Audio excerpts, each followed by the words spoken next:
Fuecoco is the strongest Pokemon. Want some proof? Here it is.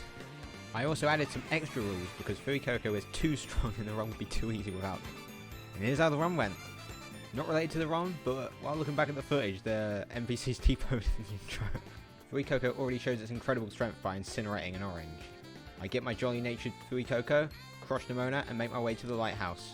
Fuecoco turns Arvin Scovert to ash. I beat up a bunch of toddlers and make my way to Mesagosa. I get jump scared by Nemona and get flinched to Sprigatito. Nemona terrestrializes the Pokemon and I lose the battle. Luckily, against Nemona, you don't have to beat her to progress in the story.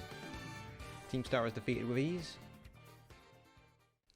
And after a short time skip, I head to Delibird Presents to buy Wise Glasses, an item that boosts special attacking moves by 10%.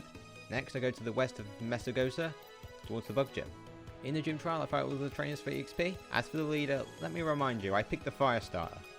After burning down the Bug Gym and securing my first badge, I head towards the Grass Gym. But before I make it there, I find a trainer with a Diglett that uses Mud Slap, and I miss like 6 times in a row and I wipe. Anyways, after getting my revenge, I arrive at Artisan, the location of the Grass Gym. During the trial, I attempt to reenact a scene from the trailer, to great result. As for the gym leader, again, Grass type, gym leader, Fire type starter. After a few incinerates, Brassius sends out his ace, Sudowoodo. Sudowoodo doesn't do much damage with Trailblaze and is taken out with a second incinerate, and I collect my second badge. I make my way to the Rock Titan. I teach my Fuecoco Protect from a TM. Protect combined with Yawn would allow me to pop Pokemon asleep while minimizing damage taken. With Sleep and a few incinerates, I take down the first fight. He runs away, and I chase after him. And then he kills me. Luckily, I have the protection of the Pokemon God, Fuecoco, and survive. I use a similar strategy of putting Clover asleep and blasting with a few incinerates. With that, I collect a Herba Mystica. Now I make my way to the Electric Gym before realizing it's too high level as I wipe to a random trainer.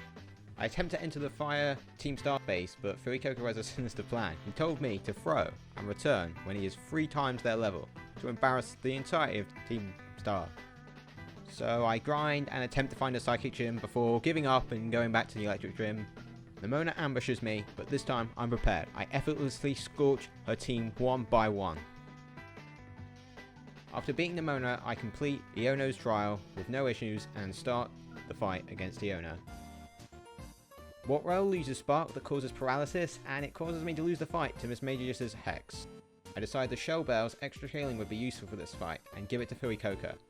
This time, Watrel doesn't paralyze, and Iono is beat by spamming Flamethrower. With the third badge in hand, Iono mentions something that you should do! Go on, I can wait. Next I head to the Titan Orthworm, and find a monstrosity on a sign. Orthworm is another easy fight where I click Flamethrower and obtain another Herba Mystica. My new goal was to head to Bombardier. While fighting it, I realised I'm overleveled for this fight, and as you expect, I collect my third Herba Mystica with no problems. I decide to head to Cascarava on my way to Iron Treads, my 4th Titan. I obliterate it in one attack, but in the rematch, Iron Treads one-shots Fuecoco with a Stomping Tantrum. At this point, I don't really know where to go, and I just decide to go to the normal gym. And on my way, during a raid, I wasn't paying attention and accidentally catch a Barboach. We'll just forget about him. We arrive at Medali, but I feel like finishing the final Herba Mystica and run into a level 51 Velusa on the way that one-shots Fuecoco with Liquidation. The normal gym challenge is easily beat, but I decide I'm too weak for the gym leader. Exiting, I find a wild Fuecoco. We'll catch him and use him for later. While still clueless at where I'm meant to go, I climb my way up to the Ice Gym, complete an awkward minigame and attempt to challenge the Ice Gym. Frostmoth uses Tailwind as I KO with Flamethrower. But now they send out Beartic. With Tailwind's speed boost, it now outspeeds Fuecoco and lands a powerful Earthquake. With such low health, I don't stand a chance against her Fuecoco once a Titan and I wipe. After this fight, I decide things have to change. Fuecoco needs to be stronger. I make my way to Area 5, beat all the trainers, as the reward is an Eviolite, an item that would increase both Fuecoco's defense and special defense by 50%. With this newfound boost in power, I head to the gym, ready to show my new strength. I use Yawn on Frostmoth, then Protect to stall out Tailwind turns and KO with Flamethrower. I use Protect to stall out the fourth and final Tailwind turn. Now I outspeed Beartech and one-shot with Flamethrower. The rest of Crucia's Pokemon are no problem, and I collect my 4th gym badge. Fuecoco's power at this point showed. I easily steamrolled the normal gym, see a weird feature, Scorch Nemono, and make my way to the water gym that I significantly overleveled at this point. I effortlessly annihilate all of Kofu's Pokemon and collect the gym badge. Fuecoco is excited for its rematch against Iron Tread and goes down to a single Flamethrower. I make my way to the Psychic Gym and get into a battle with Nemona. Her Lycanroc uses Sand Attack and I was unable to beat her. I do the Psychic Gym trial and beat the first trainer with ease, but the second trainer has a Grumpig with insane defense and Rest, Sleep Talk set and Power Gem. I'm barely able to beat the Grumpig and lose to the second Pokemon Medicham. I do raids and grind until I can steamroll the gym with Flamethrower, so I annihilate the Psychic Gym and make my way to the final gym, the Ghost Gym. Here's the first problem, the Ghost Gym features exclusively double battles. I would need a second Pokemon to help out. So I use the Ditto with Fuecoco to make 2 eggs and hatch 1 to use now, and the other I would use for Team Start. The Pokemon at the gym are low level and are effortlessly defeated by a few Flamethrowers. The rest of the gym is boring, they all die to Flamethrower, so we'll skip this one. I collect my 8th and final gym badge and now I can take on the Pokemon League. I make my way to the Dragon Titan, defeating it with a few Hyper Voices. Despite my type weakness, both Titans go down without much of a fight. Now it's time to take down Team Star. With my army of 3 Fuecoco, I outlevel most of the Star leaders at this point, so most are crushed with ease. The Fairy type Star Boss first Pokemon is Azumarill, a scary Pokemon if it attacks, but it uses Charm, and the rest of Ortega's team is destroyed without effort. But against the Fighting type Star leader, I wipe to a Rage Fist from Annihilate. On my rematch, I'm able to defeat all the Pokemon with Flamethrower and get the Fighting Star badge.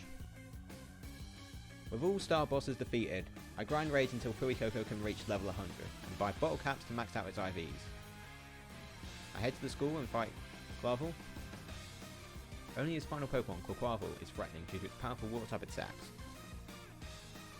But his Aqua set loses less than half of my Fuecoco's HP and I finish him off with a Flamethrower. I head to the courtyard to fight Penny. Penny leads with Umbreon, and it lives 1 attack, but deals very little damage back with Dark Pulse. A second Pokemon was a big problem. A Vaporeon that speed tired my Fuecoco and had the move Hydro Pump, a powerful water type attack. Vaporeon dealt slightly less than half of Hydro Pump, but I could only KO with 3 Flamethrowers. With the chip from Dark Pulse, Penny's Vaporeon was able to reduce my HP low enough. I couldn't finish the rest of the team and lose to a Jolteon. At this point, I decide I would be unable to beat the rest of the game without some song of recovery. But Fuecoco doesn't learn any recovery moves, you might ask. There's a new feature in Gen 9 where you can learn egg moves by equipping a Mirror Herb and doing a picnic with a Pokemon in the same egg group with a compatible egg move. I catch a Vigoroth, use XP Candy to evolve it, head to Cascarava to buy the Mirror Herb, delete Protect, and set up a picnic and learn Slack Off, a move that will recover 50% of Fuecoco's HP with each use. After maxing out his PP with PP ups, I'm finally ready to finish the rest of the endgame fights. Penny's Umbreon goes down easily to 2 Flamethrowers. Her Vaporeon's Hydro Pump is PP stalled with Slack Off's recovery. Jolteon, Leafeon and Flareon all lack powerful moves and are defeated easily. Her Sylveon loses to 2 Flamethrowers, and with that, I finish Operation Starfall. Next I head to the lighthouse and fight Arthur. His only Pokemon that can put up a fight is Garganacl. I use Yawn, but its ability, Purifying Salt, makes it unable to be affected by status conditions. Its Stone Edge deals a significant amount of damage, but they fall to a few Flamethrowers. With Flamethrower, I roast the rest of Arven's team and complete the Path of Legends. Now I head to the final objective, the Pokemon League. After completing a stressful interview, I fight Rika, the Ground type Elite Four member. Most of her Pokemon go down to a single Flamethrower, but the camera up with Yawn was a huge problem. I couldn't fall asleep as they were about to send out their final Pokemon, where I would likely lose. So I had to use Yawn and Slack Up until I was in a favourable position and take it out. I fear Clodsire would one-shot me with a ground move, as my first Flamethrower doesn't KO, but they use Toxic for some reason and I beat it with the second Flamethrower. Against Poppy, every Pokemon goes down to a single Flamethrower, except King Baton. It goes down in 2, for a simple fight. Larry is crushed by a single Flamethrower on each of his mons. Hassel, the Dragon type Elite Four member, proves to be a tougher challenge. His lead Noivern has Super Fang, a move that would half my HP. This combined with its high speed would make it impossible to finish it off without being at half HP. Hassel's second Pokemon Dragalge has Hydro Pump, and it deals a decent amount of damage, but I'm able to outspeed and outheal the damage with Slack Off. After a few turns of stalling to heal, I finish off Dragalge. Haxorus deals little damage, and I beat it with 2 Flamethrowers. Flapple drops in 1 hit. His Ace Baxcalibur proves to be easy and defeat it in 2 Hyper Voices. With the Elite Four defeated, I head to fight the champion. Gita's first 3 Pokemon are outsped and defeated with Flamethrower. However, Loser lands 2 Liquidations before falling asleep. I heal Fuecoco to near full with Slack Off. Finish it off. Go-Go is no problem. Gita sends out her final Pokemon, Glamora, and terastallizes it. It then uses Earth Power, dealing about 1/3 of my HP. So now I face an issue, where I likely faint to a Power Gem from Glamora, so I pray I survive and hit a high damage roll, scoring a KO on Glamora and defeating Gita. With the Elite Four and Champion defeated, I make my way to the final fight against Nemona. Nemona's Lycanroc lands a powerful Stone Edge as I go for Yawn. Nemona lands a second Stone Edge as I slack off the heal and Lycanroc falls asleep. I use Flamethrower twice for the KO, but Lycanroc wakes up and lands a Stone Edge, putting me in very low HP. All Foam comes out and I use Slack Off and Yawn to heal up and finish it off with a Flamethrower. Nemona's Goodra has an extremely scary move, Muddy Water. In addition to dealing high amounts of damage, it has a 30% chance to drop accuracy, making the rest of her Pokemon very hard to deal with. I use Slack Off to heal out of kill range, use Yawn to put it asleep and finish it off while it's asleep with 3 Flamethrowers. The Dunsparce has Drill Run, a super effective move, but without Stab, I'm able to use Yawn and Slack Off, survive and finish it off with 2 Flamethrowers. Pawmot is outsped and falls to a Flamethrower, and Meowscarada is burnt to a crisp with Flamethrower. With Nemona's Team and Cinders, I finish the Victory Road storyline and move to Area 0. After crushing the various Paradox Pokemon, I head to Professor Turo's lab for the final battle of the run. AI Turo leads with Iron Moth, a powerful Pokemon capable of resisting Flamethrower and having Sludge Wave, a move with a low poison chance. I use Yawn and Slack Off to put it asleep and heal to near full, but Iron Moth poisons Fuecoco, forcing it to take a large amount of damage each turn. With 3 Hyper Voices, Iron Moth is defeated, and Iron Thorns comes out, and lands a Stone Edge to finish off Fuecoco. I try again and hope not to be poisoned. I successfully defeat Iron Moth without being poisoned, and Iron Thorn misses its Stone Edge, and I finish it off with 2 Flamethrowers. Iron Bundle uses Water Pulse, and luckily, doesn't confuse me, and scorched by a single Flamethrower. Iron Jugulis is weak and is the perfect opportunity to heal up. Iron Hands is extremely lackluster damage and falls to 2 Flamethrowers. Iron Valiant activates its booster energy, outspeeds and uses Brick Break to deal low damage, and I end the run with 1 final Flamethrower. You can't use any other Pokemon than Miraidon for this fight, and despite trying to throw, the game forces you to use Tera Blast after a certain amount of turns.